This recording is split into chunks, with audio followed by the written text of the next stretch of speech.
Hello, ladies and gentlemen, and welcome to another episode of The Reading Corner with MooseChangerPat. That's me, in case you're wondering. Today we are reading Chapter 8 of Queen of Sorcery. Let's just get right to it. The Erendish Plain was a vast, rolling grassland, only sparsely settled. The wind, sweeping across the dried grass, was raw and chill, and dirty-looking clouds scudded overhead as they rode. The necessity for leaving the injured Leldarin behind had put them all into a melancholy mood, and for the most part they traveled in silence for the next several days. Garion rode at the rear with Hedar and the pack horses, doing his best to stay away from Mandorlin. Hedar was a silent man who seemed undisturbed by hours of riding without conversation, but after 2 days of this, Garion made a deliberate effort to draw the hawk-faced Algar out. "Why is it that you hate Murgos so much, Hedar?" he asked, for want of something better to say. "All Alorns hate Murgos," Hedar answered quietly. "Yes," Garion admitted, "but it seems to be something personal with you. Why is that?" Hedar shifted in his saddle, his leather clothing creaking. "They killed my parents," he replied. Garion felt a sudden shock at the Algar's words, struck a responsive note. "How did it happen?" he asked before he realized that Hedar might prefer not to talk about it. "I was 7, Hedar told him in an unemotional voice. "We were going to visit my mother's family. She was from a different clan. We had to pass near the eastern escarpment, and a Murgo raiding party caught us. My mother's horse stumbled, and she was thrown. The Murgos were on us before my father and I could get her back on her horse. They took a long time to kill my parents. I remember that my mother screamed once near the end." The Algar's face was as black as rock, and his flat, quiet voice made his story seem that much more dreadful. "After my parents were dead, the Murgos tied a rope around my feet and dragged me behind one of their horses," he continued. "When the rope finally broke, they thought I was dead, and they all rode off. They were laughing about it, as I recall. Shohag found me a couple of days later." As clearly as if he had been there, Garion had a momentary picture of a child, dreadfully injured and alone, wandering in the emptiness of eastern Algaria with only grief and a terrible hatred keeping him alive. "I killed my first Murgo when I was 10, Hedar went on in the same flat voice. "He was trying to escape from us, and I rode him down and put a javelin between his shoulders. He screamed when the javelin went through him. That made me feel better. Shohag thought that if he made me watch the Murgo die, it might cure me of my hatred. He was wrong about that, though." The tall Algar's face was expressionless, and his wind-whipped scalp lock tossed and flowed out behind him. There was a kind of emptiness about him, as if he were devoid of any feeling but that one driving compulsion. For an instant, Garion dimly understood what Mr. Wolf had been driving at when he had warned about the danger of becoming obsessed with a desire for revenge, but he pushed that notion out of his mind. If Hedar could live with it, so could he. He felt a sudden fierce admiration for the lonely hunter in black leather. Mr. Wolf was deep in conversation with Mandorlin, and the two of them loitered until Hedar and Garion caught up with them. For a time, they rode along together. "It is our nature," the knight in his gleaming armor was saying in a melancholy voice. "We are overproud, and it is our pride that dooms our poor Erendia to internecine war." "That can be cured," Mr. Wolf said. "How?" Mandorlin asked. "It is in our blood. I myself am the most peaceful of men, but even I am subject to our national disease. Moreover, our divisions are too great, too buried in our history, and our souls to be purged away. The peace will not last, my friend. Even now, Asturian arrows sing in the forest seeking Mimbre targets, and Mimbre in reprisal burns Asturian houses and butchers hostages. War is inevitable, I fear." "No," Wolf disagreed, "it's not." How may it be prevented? Mandorlin demanded. How can we cure our insanity? I will if I have to, Wolf told him quietly, pushing back his gray hood. Mandorlin smiled wanly. I appreciate thy good intentions, Belgarath, but that is impossible even for thee. Nothing is actually impossible, Mandorlin, Wolf answered in a matter-of-fact voice. Most of the time I prefer not to intervene with other people's amusements, but I can't afford to have Erendia going up in flames just now. If I have to, I'll step in and put a stop to any more foolishness. Hast thou the power to do such a thing? Mandorlin asked somewhat wistfully, as if he could not quite bring himself to believe it. Yes, Wolf replied prosaically, scratching at his short white beard. As a matter of fact, I do. Mandorlin's face grew troubled, even a bit awed at the old man's quiet statement, and Garion found his grandfather's declaration profoundly disturbing. If Wolf could actually stop a war single-handedly, he would have no difficulty at all thwarting Garion's own plans for revenge. It was something else to worry about. Then Silk rode back toward them. The great fair is just ahead, the rat-faced man announced. Do we want to stop, or should we go around it? We might as well stop, Wolf decided. It's almost evening, and we need some supplies. The horses could use some rest, too, Hadar said. They're starting to complain. You should have told me, Wolf said, glancing back at the pack train. They're not really in bad shape yet, Hadar informed him, but they're starting to feel sorry for themselves. They're exaggerating, of course, but a little rest wouldn't hurt them. Exaggerating? Silk sounded shocked. You don't mean to say the horses can actually lie, do you? Hadar shrugged. Of course, they lie all the time. They're very good at it. For a moment, Silk looked outraged at the thought, and then he suddenly laughed. Somehow that restores my faith in the order of the universe, he declared. Wolf looked pained. Silk, he said pointedly, you're a very evil man. Did you know that? One does one's best, Silk replied mockingly. The Erendish Fair lay at an intersection of the Great West Road and the mountain track leading down out of Ulgoland. It was a vast collection of blue, red, and yellow tents, and broad-striped pavilions stretching for a league or more in every direction. It appeared like a brightly hued city in the midst of the dun-colored plain, and its brilliant pennons snapped bravely in the endless wind under a lowering sky. I hope I'll have time to do some business, Silk said as they rode down a long hill toward the fair. The little man's sharp nose was twitching. I'm starting to get out of practice. A half-dozen mud-smeared beggars crouched miserably beside the road, their hands outstretched. Mandorlin paused and scattered some coins among them. You shouldn't encourage them, Beric growled. Charity is both a duty and a privilege, my lord Beric, Mandorlin replied. Why don't they build houses here? Garion asked Silk as they approached the central part of the fair. Nobody stays here that long, Silk explained. The fair is always here, but the population's very fluid.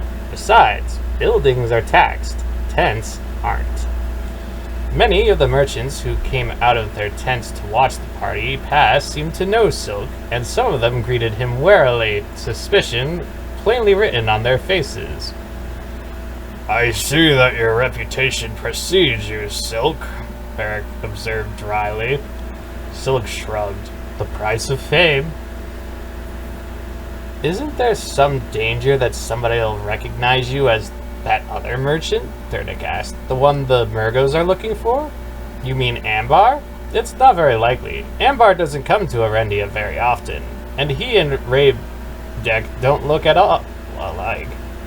But you're the same man, Durnik objected. They're both you. Ah, Silk said, raising one finger. You and I both know that, but they don't. To you, I always look like myself, but to others, I look quite different. Durnik looked profoundly skeptical. Raedek, old friend, a bald Drasnian merchant called from a nearby tent. Delvor, Silk replied delightedly. I haven't seen you in years. You look prosperous, the bald man observed. Getting by, Silk responded modestly. What are you dealing in now? I've got a few Valorian carpets, Delver told him. Some of the local nobles are interested, but they don't like the price. His hands, however, were already speaking of other matters. Your uncle sent out word that we were to help you if necessary. Do you need anything? What are you carrying in your packs? He asked aloud. Sendari and woolens, Silk answered, and a few other odds and ends. Have you seen any Murgos here at the fair? One, but he left for Vomimber a week ago. There are some Nadraks on the far side of the fair, though. They're a long way from home, Silk gestured. Are they really in business? It's hard to say, Delver answered. Can you put us up for a day or so? I'm sure we can work something out, Delver replied with a sly twinkle in his eyes. Silk's fingers betrayed his shock at the suggestion. Business is business, after all, Delver gestured. You must come inside, he said aloud. Take a cup of wine. Have some supper. We have years of catching up to do. We'd be delighted, Silk returned somewhat sourly. Could it be that you've met your match, Prince Keldar? Aunt Paul inquired softly with a faint smile as the little man helped her down from the horse in front of Delver's brilliantly striped pavilion. Delver? Oh, hardly. He's been trying to get even with me for years, ever since a ploy of mine in Yargarok cost him a fortune. I'll let him think he's got me for a while, though. It will make him feel good, and I'll enjoy it that much more when I pull the rug out from under him. She laughed. You're incorrigible. He winked at her. The interior of Delver's main pavilion was ruddy in the light of several glowing braziers that put out a welcome warmth. The floor was covered with a deep blue carpet, and large red cushions were scattered here and there to sit upon. Once they were inside, Silk quickly made the introductions. I'm honored, Ancient One, Delver murmured, bowing deeply to Mr. Wolf and then to Aunt Paul. What can I do to help? Right now, we need information more than anything, Wolf replied, pulling off his heavy cloak. We ran into a Grolem stirring up trouble a few days north of here. Can you nose about and find out what's happening between here and Vomimber? I'd like to avoid any more neighborhood squabbles if possible. I'll make inquiries, Delver promised. I'll be moving around too, Silk said. Between us, Delver and I should be able to sift out most of the loose information in the fair. Wolf looked at him inquiringly. Radek of Boktor never passes up a chance to do business, the little man explained, just a bit too quickly. It would look very strange if he stayed in Delver's tent. I see, Wolf said. We wouldn't want anything to spoil our disguise, would we? Silk asked innocently. His long nose, however, was twitching even more violently. Wolf surrendered. All right, but don't get exotic. I don't want a crowd of outraged customers outside the tent in the morning howling for your head. Delver's porters took the packs from the spare horses, and one of them showed Hedda the way to the horse pens on the outskirts of the fair. Silk began rummaging through the packs. A myriad of small, expensive items began to pile up on Delver's carpet as Silk's quick hands dipped into the corners and folds of the wool cloth. I wondered why you needed so much money in Kamar, Wolf commented dryly. Just part of the disguise, Silk replied. Radek always has a few curios with him for trade along the way. That's a very convenient explanation, Barrack observed. But I wouldn't run it into the ground if I were you. If I can't double our old friend's money in the next hour, I'll retire permanently, Silk promised. Oh, I almost forgot. I'll need Garion to act as a porter for me. Radek always has at least one porter. Try not to corrupt him too much, Aunt Paul said. Silk bowed extravagantly and set his black velvet cap at a jaunty angle. With Garion at his heels, carrying a stout sack of his treasures, he swaggered out into the grand Arendish fair like a man going into battle. A fat, tall Nedran, 3 tents down the way, proved troublesome, and succeeded in getting a jeweled dagger away from Silk for only 3 times what it was worth.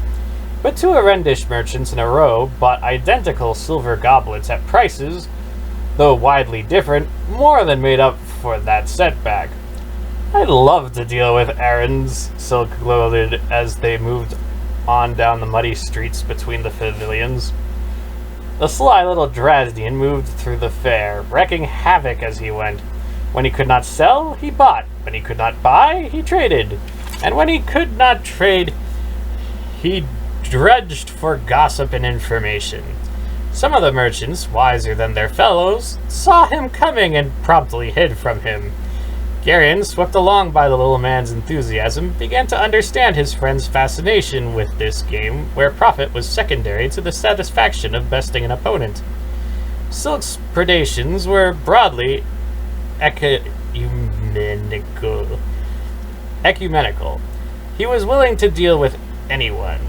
He met them all on their own ground. Talnedrans, Erins, Cheriks, fellow Drazdians, Sendars, all fell before him. By mid-afternoon, he had disposed of all of what he had bought in Kamar. His full purse jingled, and the sack on Garion's shoulder was still as heavy, but now it contained entirely new merchandise. Silk, however, was frowning. He walked along, bouncing a small, exquisitely blown glass bottle in the palm of his hand. He had traded 2 ivory-bound books of Bossite verse to a Riven for the little bottle of perfume. "What's the trouble?" Garion asked him as they walked back toward Delver's pavilions. "I'm not sure who won," Silk told him shortly. "What? I don't have any idea what this is worth." "Why did you take it then?" "I didn't want him to know that I didn't know its value." "Sell it to somebody else." "How can I sell it if I don't know what to ask for it? If I ask too much, nobody talk to me. And if I ask too little, I'll be laughed out of the fair." Garion started to chuckle. "I don't see what's all that funny, Garion," Silk said sensitively. He remained moody and irritable as they entered the pavilion. "Here's the profit I promised you," he told Mr. Wolf somewhat ungraciously as he poured coins into the old man's hand. "What's bothering you?" Wolf asked, eyeing the little man's grumpy face. "Nothing," Silk replied shortly. Then he glanced over at Aunt Paul, and a broad smile suddenly appeared on his face. He crossed to her and bowed. "My dear Lady Polgara, please accept this trifling memento of my regard for you." With a flourish, he presented the perfume bottle to her. Aunt Paul's look was a peculiar mixture of pleasure and suspicion. She took the small bottle and carefully worked out the tightly fitting stopper. Then, with a delicate gesture, she touched the stopper to the inside of her wrist and raised the wrist to her face to catch the fragrance. "Why, Keldar!" she exclaimed with delight. "This is a princely gift." Silk's smile turned a bit sickly, and he peered sharply at her, trying to determine if she was serious or not. Then he sighed and went outside, muttering darkly to himself about the duplicity of Rivens. Delver returned not long afterward, dropped his striped cloak in one corner, and held out his hands to one of the glowing braziers. "As near as I have been able to find out, things are quiet between here and Vomimber," he reported to Mr. Wolf. "But 5 Murgos just rode into the fair, with 24 thulls behind them." Hedder looked up quickly, his hawk face alert. Wolf frowned. "Did they come from the north or the south?" "They claim to have come from Vomimber, but there's red clay on the thulls' boots. I don't think there's any clay between here and Vomimber, is there?" "None," Mandorlin declared firmly. "The only clay in the region is to the south." Wolf nodded. "Get Silk back inside," he told Barrick. Barrick went to the tent flap. "Couldn't it just be coincidence?" Dernick wondered. "I don't think we want to take that chance," Wolf answered. "We'll wait until the fair settles down for the night, and then slip away." Silk came back inside, and he and Delver spoke together briefly. "It won't take the Murgos long to find out we've been here," Varric rumbled, tugging thoughtfully at his red beard. "Then we'll have to have them dodging our heels every step of the way from here to Vomimber. Wouldn't it simplify things if Heather, Mandorla, and I go pick a fight with them? 5 dead Virgos aren't going to follow anybody. Hedar nodded with a certain dreadful eagerness. I don't know if that would sit too well with the Talnidran legionnaires who policed the fair, Silk drawled. Policemen seem to worry about unexplained bodies. It upsets their sense of neatness. Beric shrugged. It was a thought. I think I've got an idea, Delver said, pulling on his cloak again. They set up their tents near the pavilions of the Nadrax. I'll go do some business with them. He started toward the tent flap, then paused. I don't know if it means anything, he told them, but I found out that the leader is a Mergo named Asherak. Garion felt a chill at the mention of the name. Beric whistled and looked sharp, suddenly very grim. We're going to have to attend to that one sooner or later, Belgarath, he declared. You know him? Delver did not seem very surprised. We've met a time or two, Silk replied in an offhand way. He's starting to make a nuisance of himself, Aunt Paul agreed. I'll get started, Delver said. Garion lifted the tent flap to allow Delver to leave, but as he glanced outside, he let out a startled gasp and jerked the flap shut again. What's the matter? Silk asked him. I think I just saw Brill in the street. Let me see, Dernick said. His fingers parted the flap slightly, and he and Garion both peered out.